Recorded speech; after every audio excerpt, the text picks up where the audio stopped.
ஒரு இனிப்பும் ஒரு பொரியலும். மிக பெரிய செல்வந்தரான ராஜரத்தினம் தன் ஒரே மகள் ரேவதியின் திருமண பத்திரிகையை கொடுப்பதற்காக தன் உறவினரான செல்வத்தை பார்க்க தன் மனைவியுடன் அவர் வீட்டுக்குச் சென்றார். இருவரையும் அன்புடன் வரவேற்ற தறி தொழிலாளியான செல்வம் தடபுடலாக விருந்துக்கு ஏற்பாடு செய்தார். விருந்து முடிந்து அவர்கள் கிளம்பிச் சென்றனர். திருமணத் தேதி அருகில் வர செல்வத்தின் மனைவி அதை நினைவுபடுத்தினாள். மல்லிகா, நாம இந்த கல்யாணத்துக்கு போக போறதில்ல. என்னங்க சொல்றீங்க? வீடு தேடி வந்து கூப்பிட்டிருக்காங்க. போகலன்னா அவங்க என்ன நினைப்பாங்க?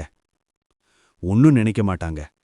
அன்னைக்கு பத்திரிக்கை கொடுக்க நம்ம வீட்டுக்கு வந்தவங்க ராஜரத்தினத்தோட மனைவி நம்ம வீட்ல பச்சை தண்ணி கூட குடிக்கல. பணமில்லாம கடன் வாங்கி அவங்களுக்கு நாம விருந்து வச்சோம்.